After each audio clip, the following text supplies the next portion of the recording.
Halo semuanya, selamat datang di sesi bedah materi kita kali ini. Nah, hari ini kita bakal nyelam bareng ke satu topik yang jujur aja lumayan sering disalahpahami, Hari Kenaikan Isa Al-Masih. Kalau dipikir-pikir, banyak dari kita mungkin cuma nganggep ini sebagai tanggal merah di kalender kan? Atau ya sekedar catatan sejarah aja. Tapi tunggu dulu, sumber literatur yang kita bahas hari ini bener-bener ngebongkar makna spiritual yang jauh lebih dalam. Ini bukan cuma soal apa yang terjadi di masa lalu loh, ini tuh kayak sebuah pergeseran paradigma spiritual yang radikal banget soal gimana kita ngelihat dunia dan pastinya gimana kita ngelihat hidup kita sendiri. Jadi gini, pertanyaannya sekarang, apa benar peristiwa kenaikan ini cuma soal kepergian fisik aja? Atau jangan-jangan ada sesuatu yang jauh lebih esensial di baliknya? Kita kan sering ngebayangin momen ini tuh kayak, ya udah, Yesus secara harfiah naik dan ninggalin bumi gitu aja. Tapi, teks kita dengan tegas menantang pemikiran umum itu. Kalau kita cuma ngelihat peristiwa ini sebagai momen perpisahan, wah, kita bakal kehilangan inti dari keseluruhan cerita luar biasa yang mau disampaikan di sini. Oke, kita masuk ke bagian pertama, makna sejati kenaikan. Ini benar-benar sebuah pergeseran spiritual. Kita tuh sering banget terjebak di pandangan fisik ya, ngelihat kenaikan seolah-olah Yesus cuma sekedar pindah lokasi, pergi ke surga secara wujud fisik. Tapi sumber, kita ngajak kita buat mikir jauh melampaui itu, masuk ke pandangan spiritual. Ini tuh sebuah transisi, dari yang tadinya cuma ngelihat jejak sejarah, jadi ngebangun sebuah kerangka spiritual yang personal dan transformatif banget. Kenaikan ini sama sekali nggak nyiptain jarak loh.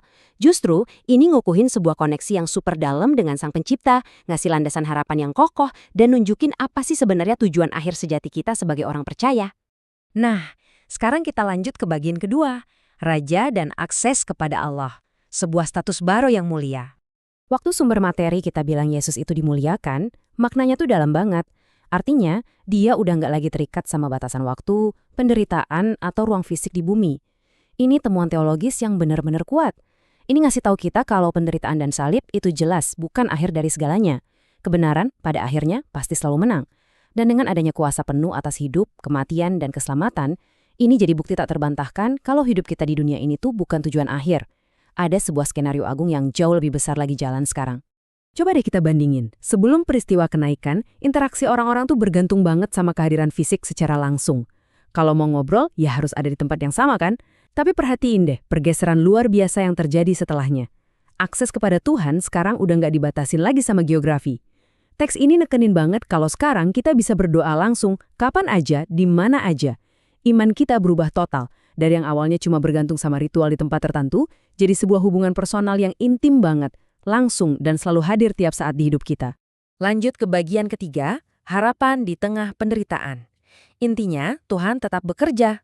Kalau kita perhatiin teksnya, ada satu alur yang spesifik banget nih yang dilewatin. Dimulai dari penolakan, masuk ke fase penderitaan yang gelap, dan ujungnya bermuara pada kemuliaan.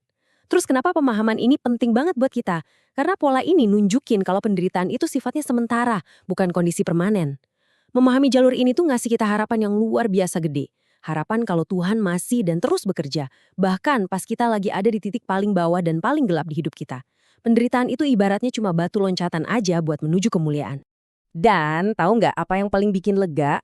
Kita sama sekali nggak dibiarin sendirian buat ngelewatin masa-masa berat itu. Sumber kita menyoroti banget janji penyertaan Roh Kudus waktu Pentakosta. Ini bagian yang benar-benar nggak bisa dipisahin dari narasi kenaikan ini. Kita manusia udah nggak perlu lagi jalan sendirian ngarungin kerasnya hidup. Tuhan secara aktif nyediain kekuatan batin buat kita bertahan, ngasih hikmat pas kita bingung mau bikin keputusan apa, dan ngasih penghiburan yang paling dalam pas hati kita lagi ancur. Ini benar-benar jaminan penyertaan ilahi yang luar biasa. Masuk ke bagian keempat. Awal sebuah tanggung jawab. Ini adalah panggilan untuk bertindak. Ada satu kutipan dari sumber kita yang menurutku benar-benar jadi titik balik yang keren banget.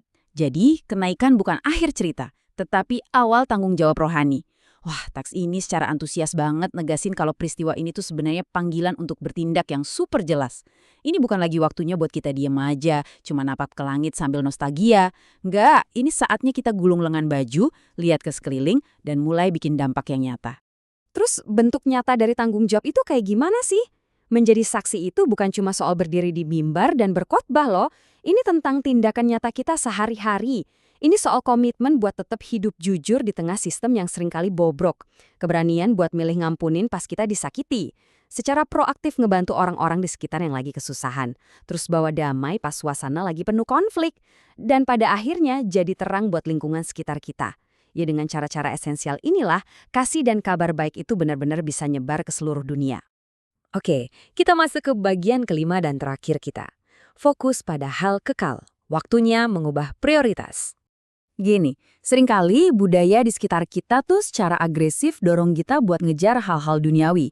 Ngumpulin kekayaan finansial sebanyak-banyaknya, ngejar jabatan setinggi langit, atau haus banget sama popularitas. Padahal semuanya itu fana banget kan? Bisa hilang gitu aja dalam sekejap. Tapi, materi kita hari ini manggil kita buat putar balik secara sadar dan beralih ke fokus spiritual.